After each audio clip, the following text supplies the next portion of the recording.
What's up, guys? We're doing it live, and today it's Danmachi Season 3, Episode 2. First of all, the first thing we need to talk about before any criticism or analysis is Weine is really cute in this episode. She is. And adorable. I'm going to be sad later on, but they did a great job of writing, writing, animating, and just that character in general. And, I'm getting emotional.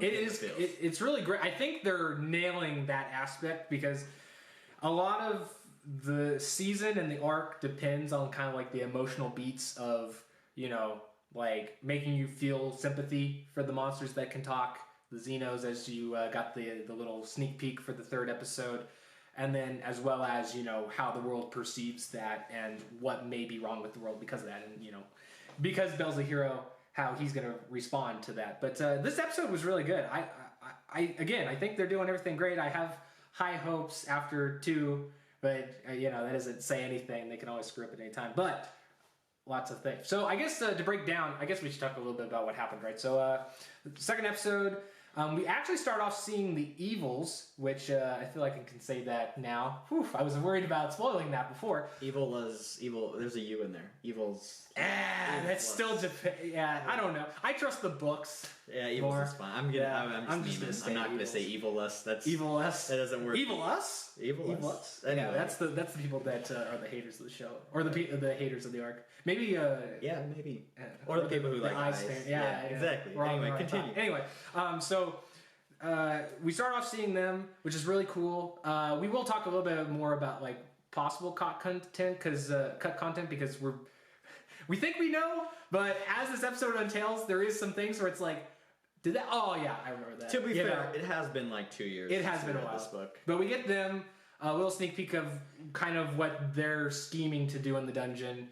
Again, you get Hestia Familia trying to figure out more about finding leads that lead them to more information about Weine. So they're thinking about going back to the dungeon to try to see if they can find any clues where Belle first picked up Weine. But in order to get down there safely and also to have like a fastness to it, they ask Lyu, which I know, again, like people are going to say Ryu in the comments. I don't care. In the books, they spell it completely different. Anyway, that leads to a great scene that I loved in the books with Lyu and Aisha. They nailed that scene. They did, and I loved that. And then we do get... I actually like this a lot, too, because we see it, but we don't get a lot of it out in the front. It's always more in behind the scenes. But I do love that we get to see not only Belle interacting with Ikelos, who is basically the head of the evils, as well as Ikelos and Hermes, god-to-god talk, which I always like it when they have those kinds of characters come out because, like I said, they're always scheming. So kind of cool to see them showcased. For how, random thought, but for how it's totally unrelated but kind of related. Go for it. Okay, I'll be quick. For how bad some of the gods are there, and obviously Freya. I think Freya's like the only one who's like willing to kill like people and the gods. Yeah, that's true. Like Hermes, he realizes how bad these people are. And they're like, I don't know. Even if I kill this god, they're just gonna move on to other gods. Like, yeah, you could kill the people too. Like, yeah. Well, that's what Hermes is like. Wow. Damn, Ikelos brings up a point. If I just kill him, they'll go to another familiar. And then Freya's like, that's why you kill them all. Yeah. What a lovely woman. Anyway, continue. Great. I don't. You might have to help me here because I don't remember much of importance that happened in the episode, other than Wealth and Belle do have a small interaction that's going to lead them to interact or get introduced to other characters that are going to help us see the bigger picture, as well as Weine running away from Hestia Familia because they have like a little bit of a meeting trying to discuss if they really should keep Weine in their shelter because it is such like a whole high profile thing.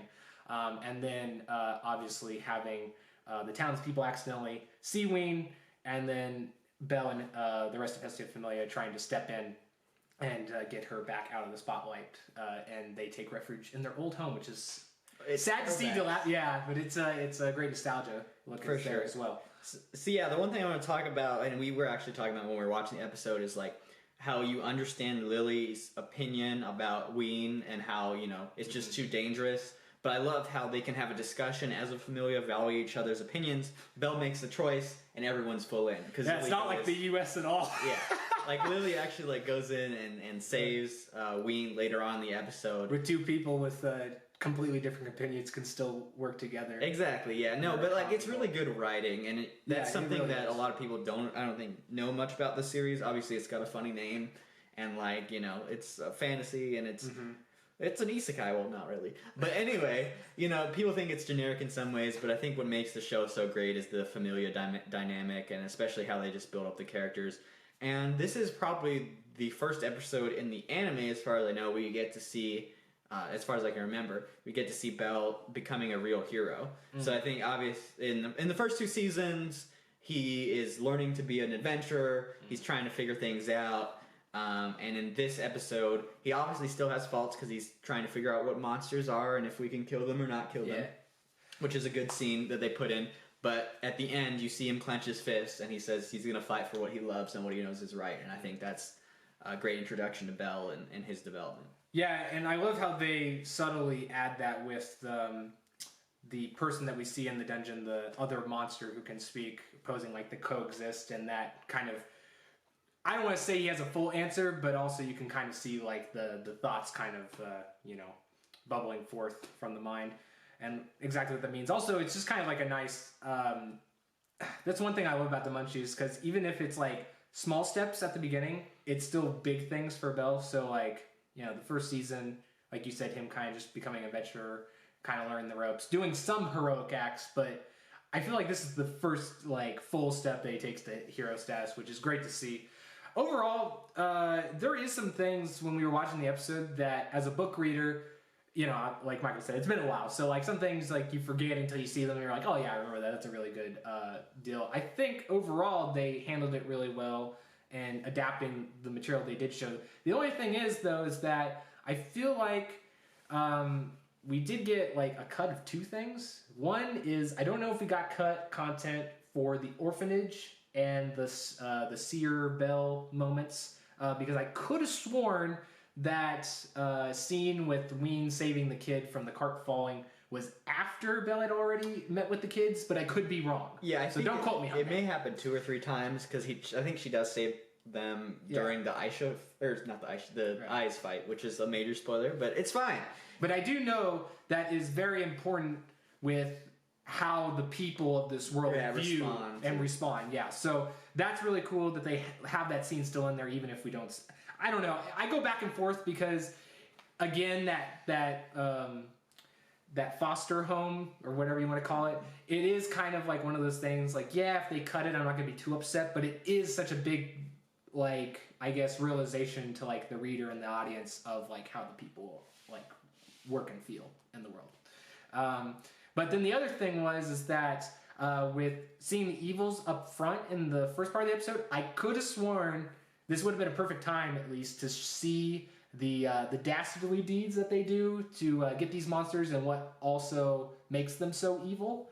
And we didn't get that in this episode. Now, we might get that in the next episode, but I will be thoroughly pissed if it's not in here at all. Yeah.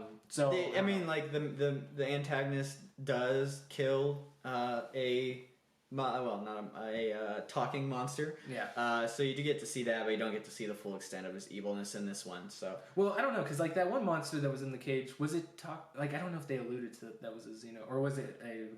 Well, I think like when the Xenos get scared, they don't talk, right? They like freak out like normal monsters. I don't know. Anyway, but overall, since we're running on empty. Yeah. I was gonna say wrong, emptying food away. Anyway, never mind. Great episode. The only thing that really was missing in this episode is a darker tone. Hopefully we'll see that in episode 3 with these guys. These people are terrible, and you gotta see that with the god, but you'll get hopefully you'll get to see more of that. And I'm excited to see. We got the first look at Fells this episode. We did get an episode, a look at Fells, and we're gonna see him interacting more in this season. So I'm excited about that. I think the next episode should have the introduction of Fells and the Xenos, which is probably the most hype part of the early episodes that we can get. There was still, like, I would say, several iconic moments in this episode, so I don't know. This might be the most rewatchable season yet, just based off these first 2 episodes. Still a little early to tell for the whole scope of the season, but I'm having a good feeling, and I'm really enjoying it. So far, it's a great way to start your weekend off. Yeah, great start to my weekend from this. I really enjoyed it. watch this episode if you have the ability to, and be excited for next week, because next week should be a great episode, and by then maybe we can tell you, is it a great third season? So far, it's on track to be the best season of Danmachi, but that may just be content-wise and how much I personally love the arc. So yeah, I think we'll see. If you go back and look, this might have a very similar pacing to season 1, and season 1 obviously was really well executed. So I'm excited. I think what would it be like would it be the 4th episode would be quarter of the way, or next episode's quarter? Third episode is quarter of the way. Yeah. Okay, so yeah, I think that'll be a good bearing to see the season going forward. But we will get out here because we want to make this a short video for you guys, because nobody likes sticking the whole sandwich in their mouth at once. Maybe some people do. I don't know. You'd have to have a pretty big mouth. Anyway, we're going to get out of here. I don't know why I had to cut that. Sandwich meta. Maybe for an alligator. I don't know. Hot dog. Just this. Okay. All right. Yeah, we really enjoyed this episode. We're excited for the next one. Stay tuned for more Danmachi content coming up in the future, and go watch our boys review if you feel like doing that too. Yeah, the boys, the Q&As, everything. Go. Check it out. All right. Later.